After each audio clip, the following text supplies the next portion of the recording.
वन्देऽहं श्रीगुरू श्रीयुतापदकमलं श्रीगुरून् वैष्णवंश्च श्रीरूपं साग्रजातं सहगणा रघुनाथान्वितं तं सजीवं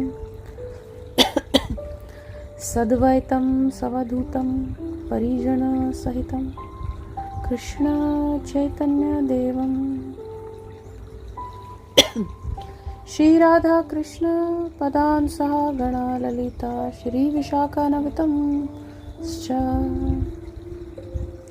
अज्ञानतिमिरन्दस्य ज्ञानञ्जनशलाकया चक्षुरुन्मिलितं येन तस्मै श्रीगुरुवे नमः। नमो विष्णुपदाय राधिकाय प्रियात्मने श्रीमद्भक्तिवेदान्ता नारायण इति नामिने। नमो विष्णुपदाय कृष्णपृष्ठाय भूतले श्रीमती भक्तिवेदान्ता स्वामिनिति नामिने। नित्यानन्द नमस्तुभ्यं प्रेमानन्द प्रदायने कलौ कलुषनाशाय जानवीपते नमः। नमो महावदन्नाय कृष्णप्रेमप्रदायते कृष्णाय कृष्णचैतन्य नामिने गौरतिशे नमः। हे कृष्ण करुणा सिंधु दीनबंधु जगतपते गोपिका गोपिका कांता राधा कांता नमस्तुते। तप्त कंचन गौरंगी राधे वृंदावनेश्वरी पुष्पानुसुते देवी प्रणमामि हरिप्रिये। जय श्री कृष्ण चैतन्य प्रभु नित्यानंद श्री अद्वैत गदाधर शिवासादि गौर भक्तवृंद। हरे कृष्ण कृष्ण कृष्ण हरे हरे हरे राम राम राम हरे हरे। मैं सर्वप्रथम अपने दीक्षा गुरु नित्य लीला प्रविष्टा ओम विष्णुपाद परमहंसा परिकाचार्य स्तोत्र सत श्री श्रीमद् भक्तिवेदांता नारायण गोस्वामी महाराज जी के चरण कमलों में अनंत कोटि दंडवत प्रणाम अर्पण करती हूँ। तत्पश्चात अपने शिक्षा गुरु नित्य लीला प्रविष्ट ओम विष्णुपाद परमहंसा परिकाचार्य स्तोत्र सत श्री श्रीमद् भक्तिवेदांता स्वामी प्रभुपाद जी के चरण कमलों में अनंत कोटि दंडवत प्रणाम अर्पण करती हूँ। और साथ ही साथ जिन साधु संतों वैष्णवों ने मुझे समय समय पर शिक्षा दी उन सब के चरण कमलों में अनंत कोटि दंडवत प्रणाम अर्पण करती हूँ। आप सभी को मेरा हृदय से यथा योग्य प्रणाम। जी, अब जो ये कल आने वाली एकादशी है ये विजय एकादशी के नाम से कहलाई जाती है ये एकादशी। और इस एकादशी को लेके युधिष्ठिर महाराज जी भगवान कृष्ण से कहते हैं कि हे वासुदेव के गौरवशाली पुत्र विष्णु, कृपा आप मुझ पर दया करें और फागुन महीने के अंधेरे के पखवाड़े के दौरान आने वाली ये जो एकादशी है इसका आप वर्णन करें। अब उनको क्यों कह रहे हैं कि ये वासुदेव की गौरवशाली पुत्र विष्णु, क्योंकि ये आगे भी कथा में बताया जाएगा कि जो कृष्ण हैं वह मथुरा में वासुदेव जी के जब वो जेल में थे दोनों पति पत्नी वासुदेव जी और देवकी जी, तो जो कृष्ण है वह विष्णु के रूप में सबसे पहले प्रकट हुए थे, नारायण के रूप में, है ना। ये बहुत लोगों को नहीं मालूम। और वासुदेव जी ने और देवकी जी ने फिर उनसे प्रार्थना करी थी कि आप मेरा ना बच्चा बन जाए, बच्चे के रूप में आप प्रकट हों। तो फिर वह छोटे कृष्णा बन गए थे, तो कृष्ण वहाँ प्रकट हुए थे। ये आगे जाके भी पॉइंट का वर्णन किया जाएगा। तो खैर कहते हैं कि हे वासुदेव के गौरवशाली पुत्र विष्णु, कृपा मुझ पर दया करें। तो अब भगवान कहते हैं तुम हे युधिष्ठिर, तुम श्री कृष्ण कहते हैं कि तुम पे निश्चित रूप से दया होगी, है ना। हे राजाओं के राजा, मैं बहुत प्रसन्न हूँ तुम्हारे इस प्रश्न से। इतना अच्छा प्रश्न तुमने पूछा है, इतने महान व्रत के बारे में तुम जानना चाहते हो, और मैं निश्चित रूप से जानता हूँ कि तुम ये अपने लिए नहीं जानना चाहते, परंतु तुम ये सारे जन कल्याण के लिए जानना चाहते हो ना, क्योंकि तुम बने ही इसलिए हो। तुम इतने बड़े वैष्णव हो, इतने बड़े ऋषि ना, इतने बड़े वैष्णव हो, सॉरी नॉट ऋषि मुनि, इतने बड़े वैष्णव हो, और जो इतने श्रेष्ठ वैष्णव होते हैं हमेशा दूसरों के कल्याण का ही सोचते हैं। तो इस कथा के माध्यम से जो भी मैं तुम्हें वर्णन करूँगा वह उससे सारे जन का कल्याण होगा, और वही तुम चाहते हो। तो कहते हैं कि देखो, ये जो एकादशी है ये विजय एकादशी है, जो कि ना फरवरी मार्च के अंधेरे के पखवाड़े के दौरान आती है एकादशी। और जो कोई भी हे राजन इसका पालन करता है ना, वह निश्चित रूप से इस जीवन में और अगले जीवन में सफलता प्राप्त करता है,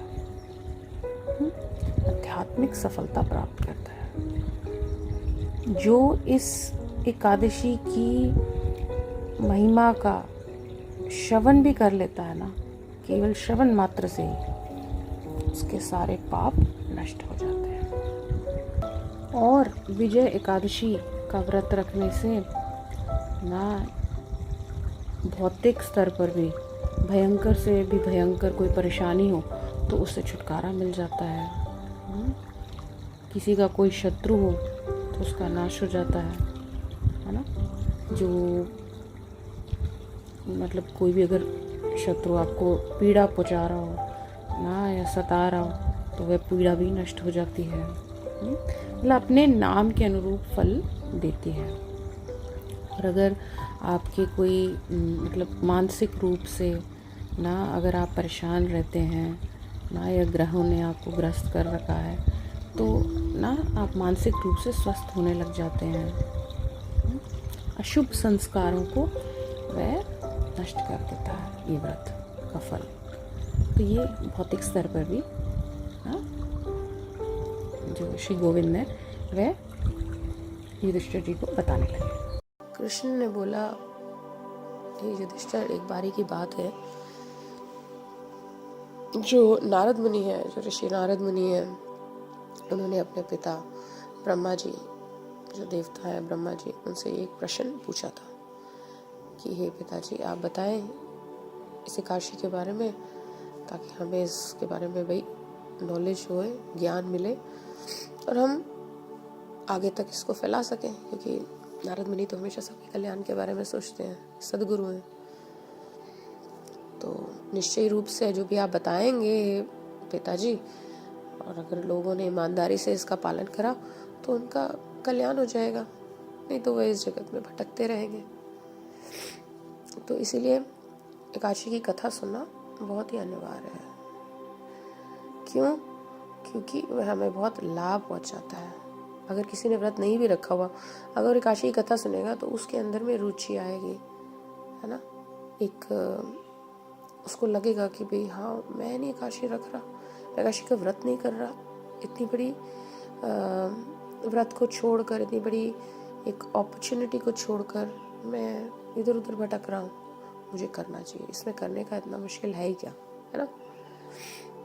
और अगर वो बाई चांस अभी नहीं भी कर रहा कुछ समय तक, उसको फिर भी श्रवण करने का फल मिलेगा। तो इसीलिए एकादशी की कथा सर्वश्रेष्ठ है।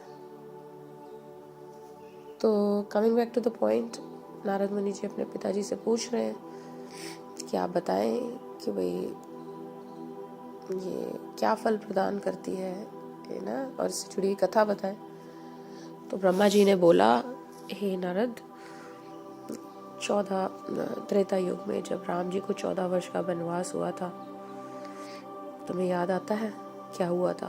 कि 14 वर्ष के वनवास में वो जब जा रहे थे तो उनकी पत्नी ने भी कहा, सीता मैया ने, कि मैं भी जाऊंगी तुम्हारे साथ, मैं तो घर में नहीं रहूंगी महलों में, मैं तुम्हारे साथ वनवास जाऊंगी।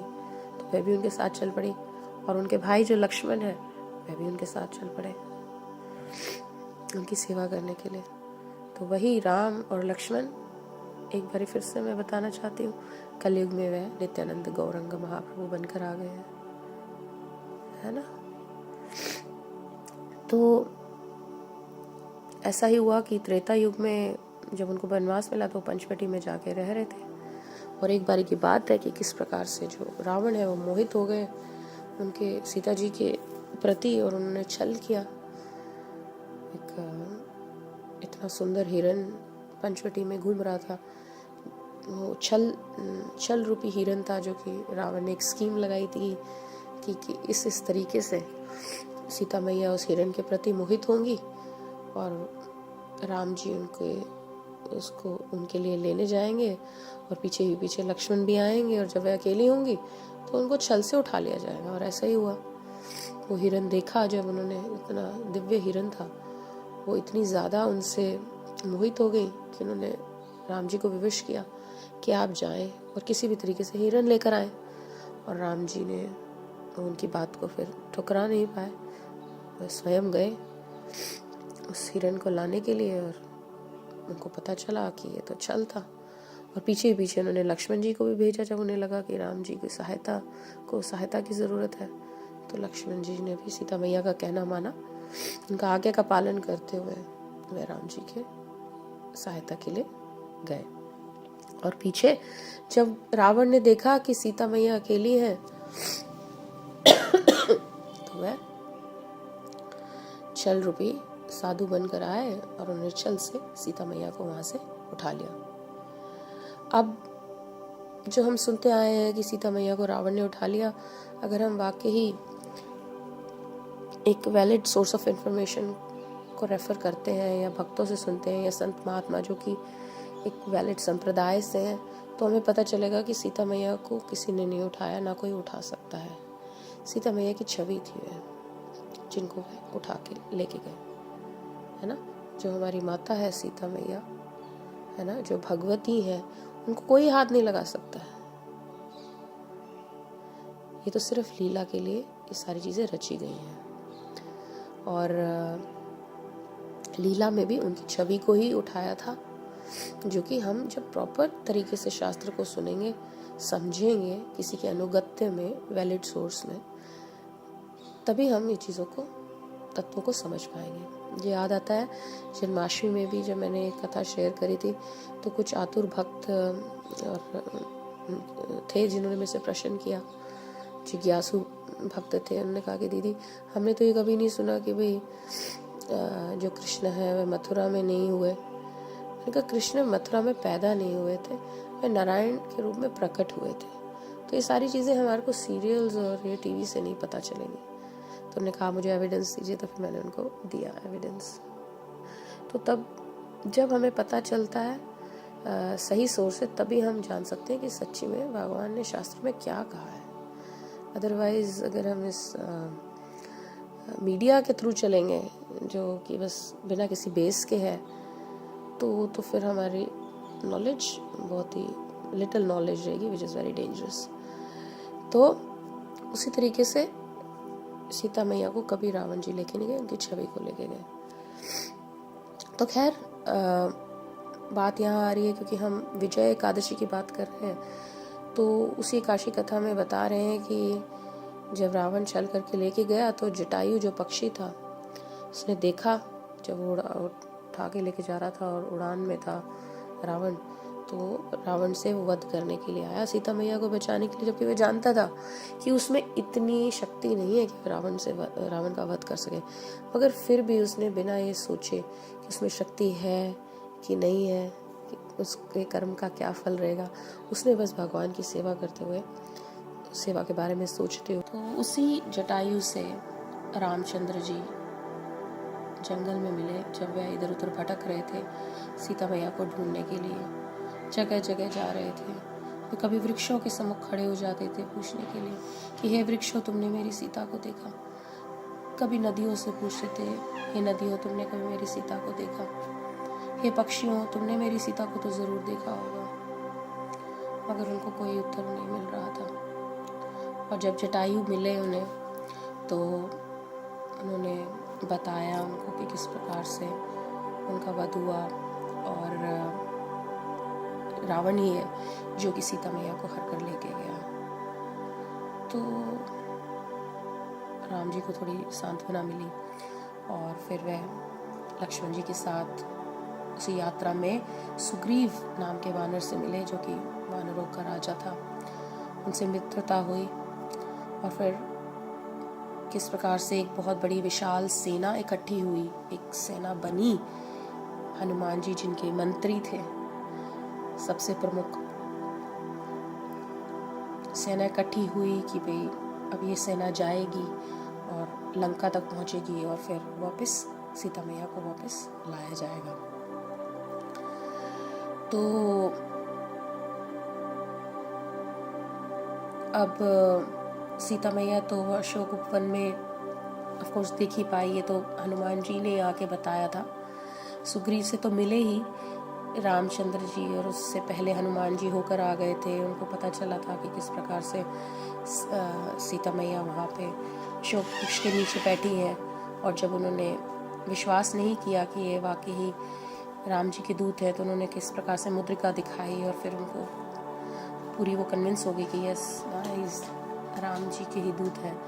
और अब हनुमान जी वापस आ गए हैं, वे सेना बन रही है सुग्रीव के साथ मिलकर, और अब ये लोग जा रहे हैं वहाँ पे वध करने के लिए, सीता मैया को लाने के लिए। तो जब ये समुद्र के पास पहुँचते हैं श्री रामचंद्र जी लक्ष्मण जी के साथ, तो बहुत घबरा जाते हैं। तो कहते हैं कि ये जो पानी है ये असामान्य रूप से गहरा लग रहा है ना, शत्रुतापूर्ण है। तो कहते हैं सुमित्रा के पुत्र,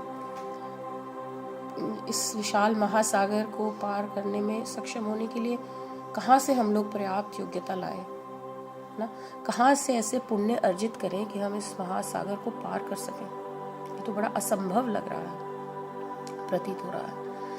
तो देखिए रामचंद्र जी तो स्वयं भगवान है, और लक्ष्मण जी उनके जो भाई हैं वह स्वयं भगवान है। दोनों कृष्ण बलराम है, दोनों राम लक्ष्मण है, दोनों नित्यानंद गौरंगा है। उनके लिए क्या बड़ी बात है समुद्र को पार करना, है ना।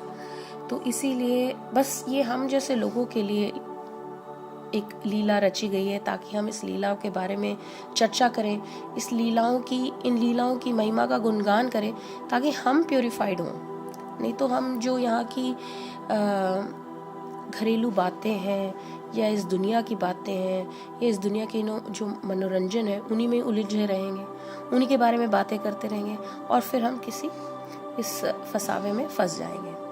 कैसे फसावे में? इन 84 लाख योनियों में, है ना।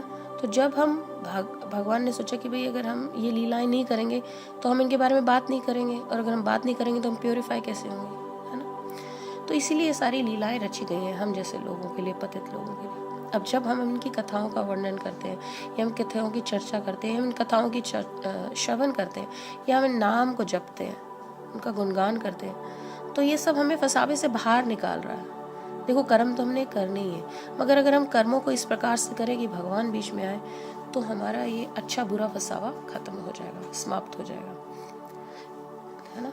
हमको ऐसे कार्य करने हैं जिससे अब हमको वापस जाना है इस जगत में, वापस इधर भूमि तल पे नहीं आना, धरातल पे नहीं आना, है ना। हमने ना पुण्य करने हैं ना पाप तो करने ही नहीं है। अगर इस तरीके से क्रियाएं करने हैं जिसमें बीच में भगवान विद्यमान हो, विराजमान, उनके around, he should be the centre of attraction. तो इसीलिए ये कथाएं सुननी बहुत जरूरी है। और उनमें भी एकादशी जो कि बहुत प्रिय है, भगवान के हृदय में से अब निकली हुई देवी है, प्रकट हुई हुई देवी है, और उनकी कथा तो बहुत ही महत्वपूर्ण है कि हम उनका श्रवण करें। तो गोइंग बैक टू द कथा, लक्ष्मण जी कह रहे हैं, उत्तर दे रहे हैं कि भैया राम, मैंने सुना है कि सभी प्राणियों में सर्वश्रेष्ठ है एक यहाँ पे महान ऋषि जो कि रहते हैं, जिनका नाम बक्कड़ अलभय है। यहाँ से सिर्फ 4 मील की दूरी पर है एक द्वीप, वहाँ पर वे विराजमान है। तो कहते हैं हे राघव, बहुत उनकी जो आयु है, मतलब इतने वृद्ध हैं, इतने बुद्धिमान हैं, उन्होंने बहुत सारे ब्रह्माओं को आते जाते देखा है। तो बहुत ही पुराने, है ना, वो ऋषि मुनि हैं, तो ज़रूर वे कोई ना कोई हमारे को रास्ता बताएंगे और इस लक्ष्य तक हमारे को पहुंचा पाएंगे। तो राम जी और लक्ष्मण जी इस अतुलनीय बग्गड़ अलब्बे मुनि के आश्रम की ओर अग्रसर हो जाते हैं और वहाँ जाते हैं। और जैसे ही वहाँ पहुँचते हैं तो जो ऋषि मुनि हैं वो तो सब कुछ जानते हैं, उनको एकदम से ये बात पता चल जाती है, इस बात का आभास हो जाता है कि ये जो मेरे सम्मुख दो प्राणी खड़े हुए हैं ये कोई ऑर्डिनरी ह्यूमन बींग्स नहीं है, भले ही ये लगते हो, ये स्वयं भगवान रामचंद्र और उनके भाई लक्ष्मण हैं। अगर वे जान जाते हैं अपने हृदय में ही भगवान उनको भाव ला देते हैं कि भाई लीला रचने के लिए जिस उद्देश्य से वे धरातल पे आए हैं, तो उसी लीला में ना रामचंद्र जी उनसे सहायता मांगने के लिए प्रस्तुत हुए हैं। ऐसा नहीं कि वो उनको सहायता की कोई ज़रूरत है, कि सहायता की कोई आवश्यकता है। तो उन्होंने कहा कि हे राजा, हे राघव, मैं आपकी कैसे मदद कर सकता हूँ। तो रामचंद्र जी और लक्ष्मण जी उनको बताते हैं कि भाई ऐसा ऐसा संकट इन पे आ पहुँचा है, ऐसे उनकी जो पत्नी सीता देवी है उस छल से ले गए हैं रावण, अब हमको लेकर आना है और समुद्र इतना विशाल है तो कैसे क्या करें। तो जो ऋषि मुनि हैं उनको कहते हैं कि हे श्री राम, मैं आपको इसका समाधान अवश्य बताऊंगा। आपको केवल ऐसा करना है कि ये विजय एकादशी का उपवास रखना है। और उन्होंने ये, क्योंकि प्राचीन कथा है, उस समय की कथा है, तो उन्होंने उनको विधि विधान बताए। ये बताया कि भाई कोई तांबे का या चांदी का या सोने का बर्तन आप ले लें, है ना, और उसमें जल भरकर आप आम के पत्तों से अच्छी तरह से उसे सजा दें। तो ये विधि विधान प्राचीन काल में तो और अच्छे से किए जाते थे। और 7 अनाजों की टीले पर रख दें, जैसे जौ हो गया, गेहूँ, चावल, मक्का, छोले, बकरी, दाल या मटर। तो इस तरीके के ये सारे इसकी मतलब डेयरी बना दें और उसमें बीच में ये जो जल पात्र है उसको रख दें। और जिस दिन एकादशी होगी, आप मतलब ये एक दिन पहले करना है एकादशी के, और एकादशी वाले दिन आप जब उठेंगे प्रातः ही आप फूलों की माला चढ़ाएं, अर्पण करें, चंदन का लेप करें उस जो लोटा रखा हुआ है उस पर, और जैसे कुछ फल फूल रख दें साथ में, और बड़े प्रेम पूर्वक से आप उसकी पूजा करें, वंदना करें। और साथ ही साथ में आप मतलब ठाकुर जी का विग्रह या उनकी कोई तस्वीर आप वहाँ रखें। तो उन्होंने उनको ये मतलब एक थोड़ा सा विधि विधान बताया। तो उन्होंने सारा सुना कि कैसे कैसे करना है, और उन्होंने कहा कि फिर जब द्वादशी होगी उसके अगले दिन आपको क्या करना है, इस नदी के किनारे पे जाए, किसी या छोटे तालाब के किनारे पे जाए, और वहाँ पर पूरा आप अच्छे से पूजा वगैरह करें उसी ना जो तांबे का बर्तन है उसकी, और किसी अच्छे मतलब उच्च वैष्णव ब्राह्मण को वहाँ बुलाएं, और फिर विधि विधान से पूजा करके वो सारे तांबे का बर्तन और जो भी आपने फल फूल रखे थे वो द्वादशी के दिन पर उस ब्राह्मण को आप दे दें। तो इस प्रकार से आपकी जो एकादशी है निश्चित रूप से विजयी होगी। तो रामचंद्र जी ने ऋषि मुनि की पूरी आज्ञा का पालन करा, जिस तरीके से उन्होंने बताया कि भाई इस विधि विधान से आप विजय एकादशी करें। सबसे पहले तो आप एकादशी का व्रत का पालन करें, है ना, कुछ आपको पाना नहीं है उस दिन, बिल्कुल निर्जल पे रहें, रात्रि का जागरण करें, भगवान का नाम करें, और साथ में ये विधि विधान बताया जो मैंने अभी आपको बताया। तो राम जी ने ऐसा ही करा, सारा विधि विधान सुन लिया। तो अब नारद जी को ब्रह्मा जी बताते हैं कि इस प्रकार से जब राम जी ने इसे व्रत रखा तो सारी चीज़ें मतलब एकदम से इजी हो गई उनके लिए। जो आराम से जो सेना है जो उन्होंने इकट्ठी करी थी उस महाविशाल सागर को आराम से पार कर सके। तो ये एकादशी व्रत का भी इसमें बहुत बड़ी महिमा रही है। राम जी ने एकादशी का व्रत रखा था, लक्ष्मण जी ने रखा था, सारी सेना ने एकादशी का व्रत रखा था, विजय एकादशी का। और एकादशी का व्रत रख के ही सारे उनके दिमाग में और आइडियाज़ आने लग गए। भगवान का नाम लिखे ना, पत्थर जो थे वो क्या कहते हैं, तैर रहे थे, गिर नहीं रहे थे। तो ये सारी चीज़ें जो है, जब हम इस तरीके की गतिविधियाँ करते हैं तो हमारे को विजडम आने लग जाती है, या चीज़ें ईज आउट हो जाती हैं, डाउट्स क्लियर होने लग जाते हैं। तो उसी तरीके से राम जी के लिए भी, लक्ष्मण जी के लिए और सेना के लिए बहुत इजी हो गया सारी चीज़ें करनी। तो उन्होंने अच्छे से सेना को पार करवा दिया। अब यही बात अब बता रहे हैं कि भाई एक तो ब्रह्मा जी बता रहे हैं कि जो भी इस एकादशी व्रत का अच्छे से पालन करेगा, है ना, पूरी श्रद्धा से पालन करेगा, है ना, जितना पाना होगा एकादशी में उतना ही पाए, या कोशिश करें निर्जल करे, या जलाहार करे, या फलाहार करे, या सेंसेस में अपना ध्यान लगे। जो अपना वास है हमारा भगवान के पास में होना चाहिए। इंद्रियां मतलब भगवान के पास में लगी रहे, इधर उधर नहीं भटकती रहे कि हम उपवास रखे हुए हैं मगर हम बैठ के बॉलीवुड मूवीज देख रहे हैं। तो ये सब एकादशी व्रत की चलो एक शुरुआत तो है, एटलीस्ट आप अन्न तो नहीं खा रहे हैं, जो बताया गया वो पा रहे हैं। मगर अगर हमको आगे बढ़ना है, अगर हमको वाकई ही भक्ति को पाना है, या दिल से हम चाहते हैं या समझ रहे हैं कि इस जगत में कुछ नहीं रखा है, हमको भगवान की प्रेम की आवश्यकता है या अपने पाप काटने की आवश्यकता है, तो हमको श्रद्धापूर्वक ऐसी गतिविधियां करनी चाहिए। तो इस प्रकार से ये जो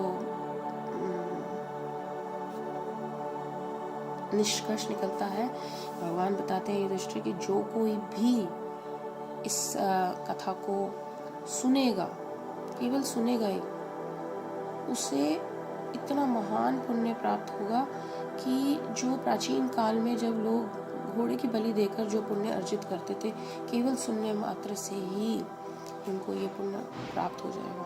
और जो लोग श्रद्धा पूर्वक होकर इस व्रत का पालन कर रहे हैं, वो तो उनको ना वैकुंठ की प्राप्ति होगी। तो कलयुग में इतना विधि विधान में भी जाने की ज़रूरत नहीं है।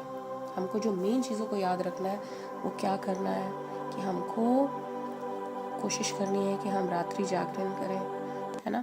जो चीज़ें हमारे को कही गई हैं, जो चीज़ें हमारे को बताई गई हैं, हम उनका पालन करें। जैसे कि जो चीज़ें खानी निषेध हैं वो चीज़ें हम ना खाएं, है ना। जो चीज़ें व्रत में लेनी है हम उन्हीं को लें। और सबसे बड़ी बात है भगवान का नाम। भगवान का नाम हम जरूर जपें, क्योंकि कलयुग नाम आधारा। कहते हैं कि भगवान का जो नाम है वो सर्व कल्याणकारी है। अगर भगवान का नाम नहीं है तो कुछ भी नहीं है कलयुग में, है ना। इस कलयुग में इतने दोष हैं, अनगिनत दोष हैं, मगर एक ही गुण है, वह है हरि नाम। इसीलिए इस कलयुग को धनी कलयुग कहा जाता है। शास्त्रों में कहा गया, कलेर दोषा निधे राजन अस्ति हम एको महान गुण कीर्तनद एवं कृष्णस्य मुक्त संग परम व्रजेत कृते यध्यातो विश्वं त्रेत्याम विज्ञातो मख्य द्वापरे परिचार्यम कलो तद्धारी कीर्तनत। ऐसा कि मैं बता रही थी कि ये जो कलयुग है दोषों का सागर है, ये बता रहे हैं इस वर्ष में। और सबसे महत्वपूर्ण बात यह है कि व्यक्ति सभी दोषों से मुक्त हो सकता है केवल इस कलयुग में। किसके द्वारा? केवल पवित्र नामों का जाप करके। केवल पवित्र नामों का जाप करके वे भगवान के राज्य में प्रवेश करने के योग्य बन सकता है। जिस प्रकार से हम सतयुग में ध्यान द्वारा, त्रेता युग में यज्ञ के द्वारा, द्वापर युग में कृष्ण जी की पूजा के द्वारा आत्म साक्षात प्राप्त किया करते थे, वही चीज हम केवल पवित्र नामों का उच्चारण करके, हरि नाम का महामंत्र करके इस कलयुग में प्राप्त कर सकते हैं, है ना। तो इसमें कलयुग में नाम की बड़ी महिमा है, और वो भी एकादशी के व्रत के दिन, जो भगवान उस दिन के रूप में आ गए हैं।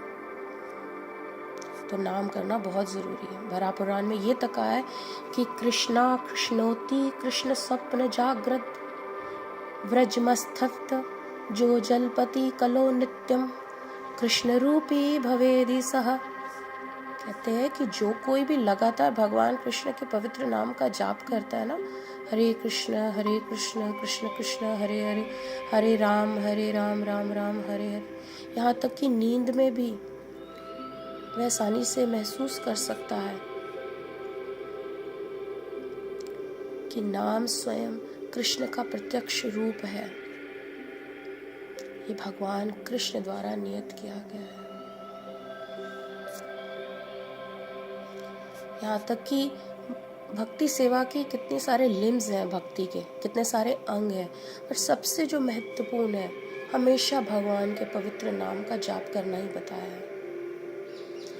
तारा मध्य सर्वश्रेष्ठ नाम संकीर्तन निरपराधे नाम लैला पाया प्रेम धन। अगर आपको जीवन में प्रेम धन की प्राप्ति करनी है तो निरपराध की है, आप भगवान का नाम हमेशा जपिए, हमेशा ना। कली काले नाम रूपा कृष्ण अवतार, नाम हेता है सर्व जगत निस्तार। इस कलयुग में भगवान का पवित्र नाम ही, हरे कृष्ण महामंत्र ही भगवान कृष्ण का अवतार बना हुआ है। नाम जप के, जो हमें नित्यानंद गौड़ंग महाप्रभु ने बताया है, हम इस नाम को जप के सीधा भगवान से जुड़ सकते हैं। जो कोई ऐसा करता है इससे निश्चय ही छुटकारा पाता है। अगर हम एकादशी के दिन में ये सारे विधि विधान ना भी करें तो चलेगा, क्योंकि कलयुग में करना बहुत मुश्किल है। मगर जो नाम है वो हमारे अगर हम नाम करते हैं, हम एकाग्रचित होकर कर सकते हैं। चलते फिरते उठते बैठते भगवान का नाम ले सकते हैं। अगर हम किसी विधि विधान करेंगे ना तो हमारा दिमाग कहीं और चलेगा। अगर नाम करते समय काफ़ी हद तक सिमटा रहेगा। इसलिए बहुत बहुत ज़रूरी है, जो दवाई बताई गई है कलयुग में हम उसका ज़रूर लें, अदरवाइज हम बीमार रह जाएंगे, है ना। तो एकादशी में हमें सुबह शाम दिन रात क्या करना है, महामंत्र करना है। और प्रतिदिन हमारे को एटलीस्ट नए लोगों को 4-5 माला ज़रूर करनी है। एक सुबह, दोपहर, शाम, रात, ऐसे करके बांट लेना, ज़्यादा समय नहीं लगता। और निरपराध हो के। और मैं तो कहती हूँ, जैसे कि हमेशा बताती हूँ, कि नित्यानंद जी की शरण में बैठ के करो, है ना। नित्यानंदो वधूतेन्दुर वसुधा प्राण वल्लभा जानवी जीवित पति कृष्ण प्रेम प्रदय प्रभु। तो नित्यानंद जो है वह शाश्वत आनंद के अवतार हैं, कृपा के अवतार हैं, आनंद के अवतार हैं, अवधूतों के चंद्रमा हैं। वसुधा जी उनकी पत्नी है, जानवी जी उनकी पत्नी है, उनकी शक्तियाँ हैं। अगर हम नित्यानंद जी को बार बार पुकारते रहेंगे, क्योंकि वह कृष्ण प्रेम प्रदाता है, अपना हरिनाम करने से पहले तो हमसे मतलब डेफिनेटली हमसे अपराध नहीं होएगा, और अगर कोई होने भी लगेगा तो वो हमको बचा लेंगे। इसलिए नित्यानंदा नित्यानंदा नित्यानंदा नित्यानंदा नित्यानंदा करते रहिए, गौर हरि। नित्यानंदा नित्यानंदा नित्यानंदा गौर हरि। ऐसे करते रहिए, और फिर आप अपनी 4 माला उठाइए, फिर आप अपना महामंत्र किए, है ना। और जो लोग पहले से ही भक्ति राज्य में प्रवेश कर चुके हुए हैं, उनको अधिक मात्रा में माला अपनी करनी चाहिए, या फिर क्वालिटी बढ़ानी चाहिए, एब्जॉर्ब होके, रूप का चिंतन करके, या किसी कथा का स्मरण करते हुए अपना हरिनाम डीप लेके जाना चाहिए या उसकी मात्रा को बढ़ाना चाहिए, है ना। अपना टाइम ज़्यादा देना चाहिए एकादशी के दिन पे खास तौर पर, और प्रतिदिन प्रतिदिन प्रतिदिन, है ना। अगर हम प्रतिदिन नहीं करेंगे तो वो लिंक छूट जाएगा। उसको प्रतिदिन एकादशी से हमें थोड़ा सा लेके प्रतिदिन प्रतिदिन करना है, और फिर एकादशी पे फिर से बढ़ा देना है। तो इसीलिए मेरी आपसे ये याचना है कि आप एकादशी पे जो मोटी माटी चीज़ें हैं, रात्रि का जागरण, कम खाना पीना, टीवी वगैरह के पास कम रहना, सजना संवरना थोड़ा कम, आध्यात्मिक सेवाओं में अगर आप जुड़े रहेंगे, कथाएं सुनेंगे और ग्रंथों का अध्ययन करेंगे, और ख़ास करके भगवान का नाम जपेंगे और नित्यानंद गौरंग महाप्रभु की शरण में रहेंगे, तो आपकी एकादशी देवी आपसे बहुत प्रसन्न हो जाएगी और आपको वांछित फल प्रदान करेगी, और भक्ति तो करेगी ही करेगी। ठीक है, तो मेरे साथ फिर से बोलिए, नित्यानंदा नित्यानंदा नित्यानंदा नित्यानंदा नित्यानंदा गौर हरि, नित्यानंदा नित्यानंदा नित्यानंदा नित्यानंदा गौर Hari.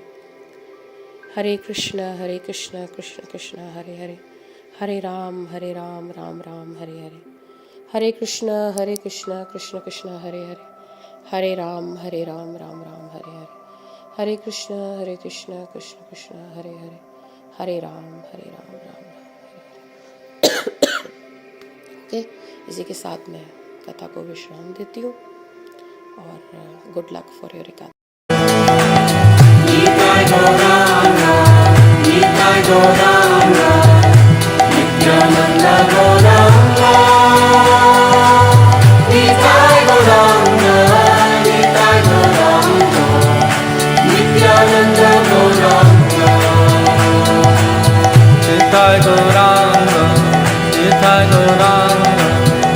Nityananda Gauranga, Nitai Gauranga, Nitai Gauranga, Nityananda